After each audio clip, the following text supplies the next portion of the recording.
Hello, guys and gals, and this is part 3 of our reading of Rod Serling's Twilight Zone. 26 unforgettable explorations into the realm of the supernatural, and it is adapted by Walter B. Gibson. Now, we're going to go over the copyright information, which is super important here. It clearly says... Okay, if I can find it. Rod Serling's The Twilight Zone is copyright 1963 by Cayuga Productions Incorporated. Rod Serling's Twilight Zone Revisited, copyright 1964 by Cayuga Productions Incorporated. All rights reserved. This 1983 edition is published by Bonanza Books, distributed by Outlet Book Company Incorporated, a Random House company. And then the address to Random House is there. This book was previously published as 2 separate works entitled Rod Serling's The Twilight Zone and Rod Serling's The Twilight Zone Revisited. Printed and bound in the United States of America. Then it gives the Library of Congress all the information there and the printing. So anyways. Now, we were reading The Ghost of Ticonderoga. Now,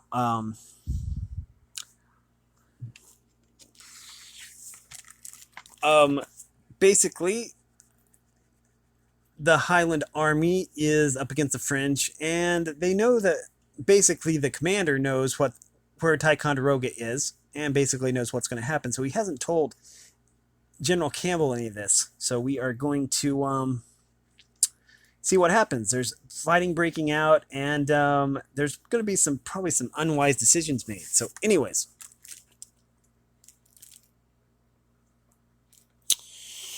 Let's see. Third day. The assault on the French earthworks resulted in disaster. The English regulars and colonial militia encountered barricades of felled trees with sharp pointed branches just short of the French trenches. While struggling with those obstacles, they were mowed down by French cannons and musket fire. Sight of such carnage would have restrained any reserves other than the Highlanders. Instead, it goaded them to action. Without warning for orders, they surged forward, and their officers were unable to restrain them, for a very good reason. In the first wave that started up the slope was the commanding figure of Inverurie going along with his men. Too late did Colonel Grant realize that discretion was not the greater part of the valor that inspired Major Campbell. The barricades meant nothing to the charging Highlanders. As they reached the spiked abatis, they flung away their guns and hacked their way with claymores, huge two-edged swords with double-handed hilts. Some reached the French trenches, but they were too few to capture them, because by then most of their companions had fallen under a hail of devastating fire. Among those was Inverurie. His officer's uniform had made him the chief target of Montcalm's marksmen. Close to the barricade, the brave major, sprawled with bullets in his legs and body. Despite his anguish, he rolled to the shelter of a tiny hummock, where he looked ahead and saw the wave of Highlanders reaching its crest, and then subsided under the pall of bluish smoke from the merciless French guns. Inverurie gestured back for the rest, telling them to take to shelter, as he had. They obeyed almost to a man, waiting to join the next wave of their fellow attackers, not realizing that Inverurie himself would never arise from the assault. But Inverurie was thinking of his men alone, and when his eyes scanned the slope about him, he was amazed to see one figure standing close by, gazing down impassively, his whole form with folded arms, half veiled by the curling gun smoke. Propped on one elbow, Inverurie slipped his hand against his Propped on one elbow, Inverurie slapped his other hand against the turf as he gasped, "Drop down, man, or you'll be a dead one." Then he broke off, for the man standing there was already dead. Though Inveruie's eyes were smarting from smoke and his gaze had diminished from loss of blood, he knew That face, chalk white even to its lips, it was the ghostly face of Ian Campbell. We meet again in Verway. There was no accusation in those words, though their tone was as solemn as a knell. We meet, as I promised, at Ticonderoga. For from Inveraway's parched lips came a gasp. Ticonderoga. Aye, the ghost responded. You have paid the price for shielding a murderer. Blood has been shed for blood. A sound interrupted. It was the drone of bagpipes, followed by shrill notes, spurring the main body of the regiment to its next charge. Inveraway looked down the slope and saw the kilted figures of the Black Watch driving upward, the pipers among them, with men rising all along the way to join the new assault from the impenetrable French positions. The shrill of the pipes was drowned by the roar of guns, accompanied by spurts of flame along the entire rim of the French defenses. And Verway looked up into the thickening smoke, and now that was now billowing down the slope, and saw Ian's figure still standing there, dimming in the mist as bullets sang through the phantom form. Hidden lips issued the parting words, "Farewell, Inveraway." Next, Highlanders were charging up through the swirl, spreading the smoke where Ian's form had been, showing only vacancy there. Bullets now were taking toll, for Inveraway could see the attackers falling, 2 or more at a time, as they met the close-range fire from the French earthworks. Further charges followed, all with disastrous results. In between were lulls where the French reloaded and conserved their ammunition for coming assaults. During their respites, men crawled up the slope, gathering in their wounded comrades and carrying them back to safety below. Then those same rescuers joined the next wave of attackers, only to be mowed down. There were 4 hours of this until General Abercrombie finally ordered a retreat, but he was less stubborn than the attacking Highlanders. The command had to be issued 3 times before they finally withdrew from the slopes where slaughter reigned. Among those carried to the boats was Inveraway. There Colonel Grant found him, suffering from mortal wounds. Before Grant could speak, Inveraway understood what lay behind the colonel's saddened gaze. A glint showed in Inveraway's eyes as he declared, "This is Ticonderoga.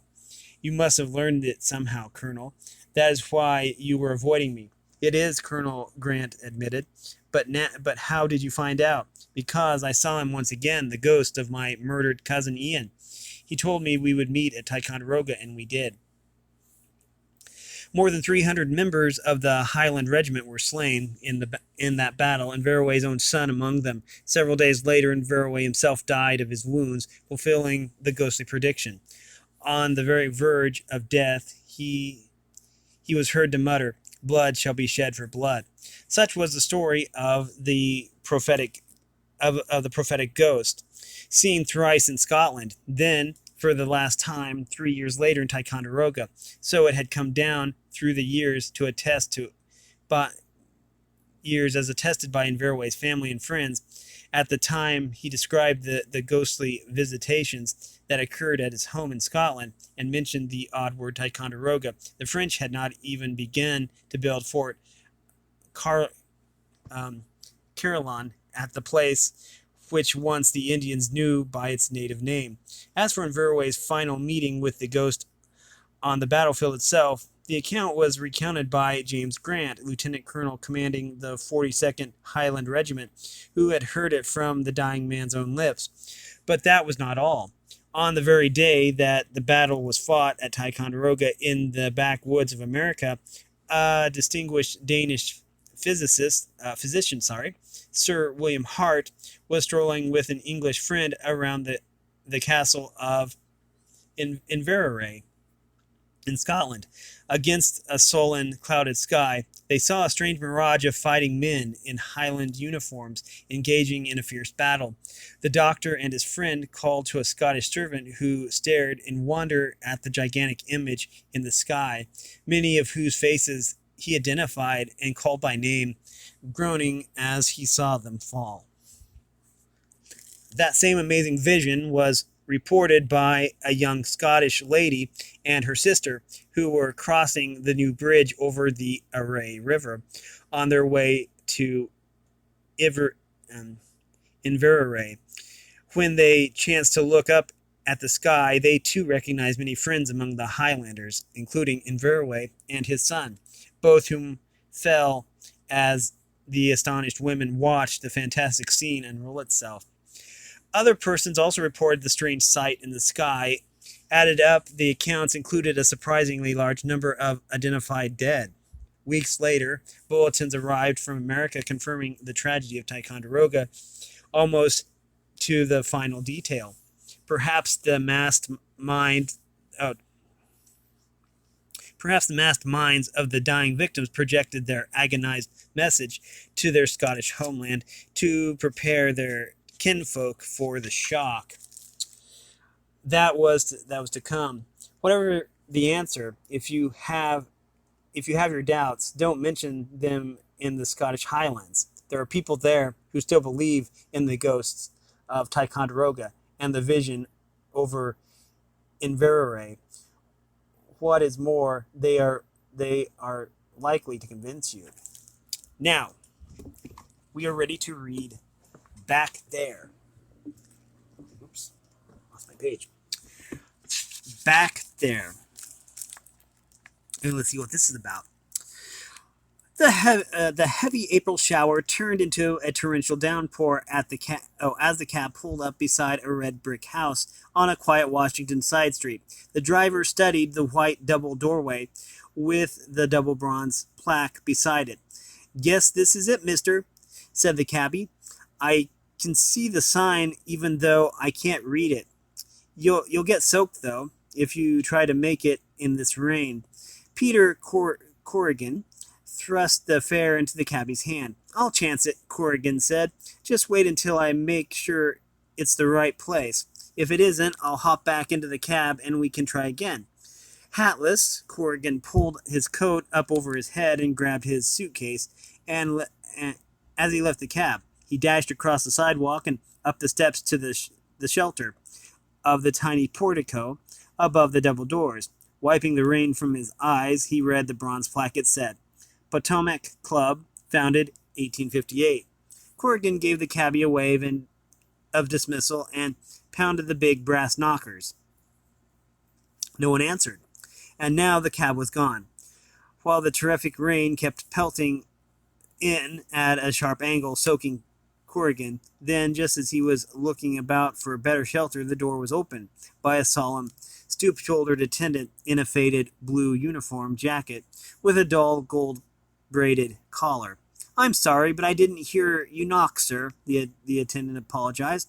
"I was busy elsewhere. You must be Mr. Corrigan." Then, as Corrigan nodded, the man added, "I had no idea it had begun to rain so hard. Why, you're drenched, sir. Let me provide you with some other clothes while I have yours dried and pressed." Crab-like, he ushered Corrigan up a short flight of marble stairs. They crossed a titled foyer, and as Corrigan looked back, he noted that the front door was out of sight below the curving stairs, so it was not surprising that the attendant had been unaware that it was raining. Corrigan felt as though he had stepped into another world. Here, in the silence of the huge, high-ceilinged foyer of the Potomac Club, where even footfalls were hushed, or rather it could be a forgotten world, for Corrigan felt engulfed in a timeless atmosphere. Everything was old, from the antique light brackets that cast a dull glow on the carved oak-paneled walls to the gilt-framed portraits that adorned them. Even the pictured faces belonged to the past, as was evident from their stern expressions and their old-fashioned costumes. Yet they Yet they were like a gallery of living men as the attendant conducted Corrigan past them, each surveying the dripping newcomer with an air of disapproval. As Corrigan was ushered through a cloakroom, he looked back and had an uncanny feeling that he caught parting glances from the last portrait in the line. A young man shuddered off a sudden chill. Oh, the young man shuddered off a sudden chill. Whether it was induced by those painted eyes or the dampness of his rain-soaked clothes, he wasn't sure. Then he was in a little dressing room where the solemn attendant opened a large wardrobe cabinet stocked with old-fashioned suits. "I'm sure you'll find your size, sir," the attendant told Corrigan, "if you don't mind wearing one of these old costumes. We keep them for official receptions honoring the founders of the club, so you won't feel out of place." A voice interrupted, calling through from the cloakroom. "William, we need you in the lounge." Bowing, the attendant told Corrigan, "I'll be right back, sir." Corrigan tried on a light blue suit with long-tailed coat and broad lapels. He rather liked the ruffled shirt front and shoestring necktie that formed part of the costume. As he combed his hair and studied the result in a full-length mirror, Corrigan grinned. This was certainly an excellent way of acclimating himself to these old-time surroundings. A brilliant young astrophysicist, Corrigan recently had been accepted for membership in the Potomac Club, which especially welcomed men of scientific achievement. His sponsors were here, awaiting his arrival from New York. On this first visit to the club, Corrigan was still chuckling at their probable reaction to his present getup. Then William returned. In the soft light of the dressing room, the attendant's face seemed suddenly youthful. Momentarily, his shoulders were erect, and his uniform lost its faded look. Somehow, Corrigan remembered his face from somewhere, as though he had been an old friend. Then he decided that it must have been the sincerity of William's welcome, the nod of approval that the attendant now gave. For as William picked at Corrigan's suit with his left hand and draped it over his right arm, the attendant slumped back into his stoop-shouldered, wrinkle-faced self. William conducted Corrigan out through the foyer, where the portraits now seemed less austere. From their expressions, they approved Corrigan in his present garb, and he still could not shake off the uncanny sensation that those were living eyes surveying him from the surrounding walls. At least he was beginning to feel that he belonged to the Potomac Club, though the grip was uncomfortably tight. Okay. William's voice broke Corrigan's reverie with a sweep of his left hand. The attendant gestured Corrigan through a doorway, saying, "Your friends are waiting for you in the monument room, sir." Three men looked up from their table as Corrigan arrived. They were Roy Millard, noted researcher in the field of parapsychology, Louis Whitaker, the famous biochemist, and Zachary Jackson, Dean of American Historians. Millard and Whitaker were middle-aged professors who took their work seriously and showed it. They stared at Corrigan in slight annoyance until Dr. Jackson, elderly with twinkling eyes, chuckled from deep in his gray-white beard and commented, "We wondered when you would get here, Mr. Corrigan. From the theories Millard here had been expounding, we expected you to come whirling in from the future in a time machine. Instead, you have stepped from out of the past." He gestured to an old portrait that hung above the great stone fireplace. "Why, you look just like Bushrod Chichester, who founded the Potomac Club. Smilingly, Corrigan explained that his cab had encountered a cloudburst coming in from the Washington airport, and that William had supplied him with this temporary wardrobe to replace his own. That seemed to satisfy Professor Millard, who promptly returned to his pet theme. In your work, Mr. Corrigan, declared Millard, you talk about breaking the sound barrier. I am trying to break the time barrier. It can only be done through a study of momentary relativity. And what, put in Whittaker, is momentary relativity? You should know, returned Millard. You once took some time exposures so that a plant appeared to grow visibly, though it actually required a few months. You also made slow-motion shots of falling rose petals that barely seemed to drift downward. What if you put both on one synchronized film? It would look as though the plant bloomed while the petals fell, replied Whittaker, or the other way around, if you prefer. Let's consider people instead of plants, suggested Jackson. According to your theory, Millard, our moments of comprehension contract and expand so that sometimes things move so fast that they cause a mental blur, while at other times they are painfully slow, as in a dream state. Exactly, nodded Millard. That is momentary relativity. And you believe, persisted Jackson, that people can project themselves into another time era, physically as well as mentally? I do. When we reach a state of complete physical and mental inertia, induced perhaps by surrounding conditions, they break the time barrier, precipitating themselves into another sphere from which they may or may not return. This was striking home to Corrigan, who already felt himself a misfit from the moment he walked into the Potomac Club. I know it's Potomac, but I'm saying Potomac. He had seemed to be playing a part in an old-time drama that grew stronger as it progressed. Right now, he was engaged in a scientific discussion with an ultra-modern group, yet feeling as well as looking as though he belonged back in some earlier time with something of a mental wrench. Corrigan snapped himself into the present. Suppose you went back in time to the day before the stock market's greatest crash, October 28th, 1928, he said to Millard.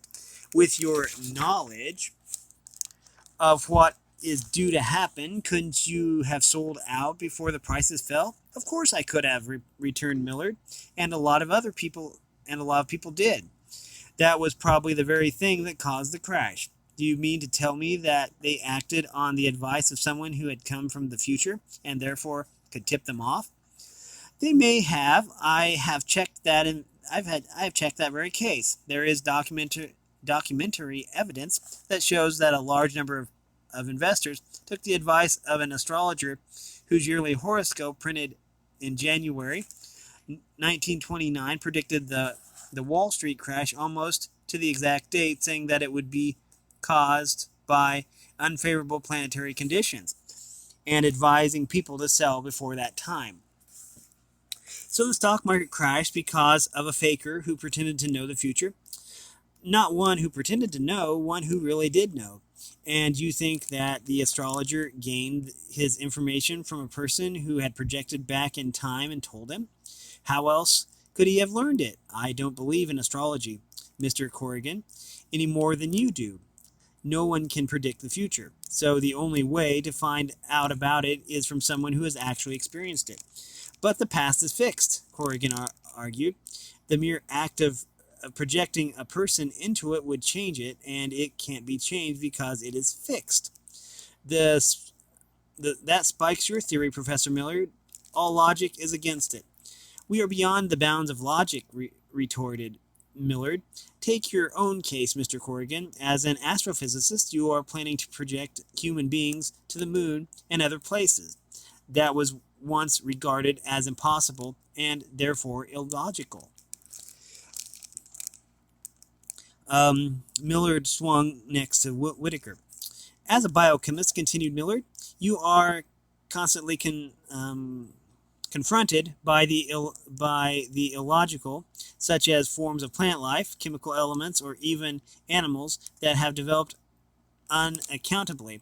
And in your studies, Jackson, Millard turned to the elderly historian, you must know of many cases where persons disappeared so strangely that they might have been swallowed by time rather than space. There have been such cases, acknowledged Jackson, so I can accept your theory, dependent upon more tangible proof or evidence. But tell me, Dr. Jackson, persisted Corrigan, wouldn't this projection of the individual change history as we know it? Not necessarily, returned Jackson. A projected person could become part of the historical incident in question. He might thereby help to shape it, but he certainly could not change it. I have my own theories on that score. Jackson glanced over the top of his glasses at Millard and Whitaker, who were beginning a private debate. Jackson took Corrigan by the arm and suggested, "Come, let me show you around the club as a new member, while I express some of my own opinions." They stopped first by the fireplace, where the low crackle of burning logs and the wavering gray smoke seemed to blend with the elderly historian's reminiscent tone. We're going to have to stop it here. I believe we are at over 26 minutes. We've been reading from Ron Serling's Twilight Zone, 26 Unforgettable Explorations into the Realm of the Supernatural, and it is adapted by Walter B. Gibson. And if you like this content, then make sure you like and subscribe and ring the bell so you know when I upload. Also, if you support me in any way, or if you want to join the Discord server, all the information will be in the description below. And as always, thanks for watching, everyone, and have a great day.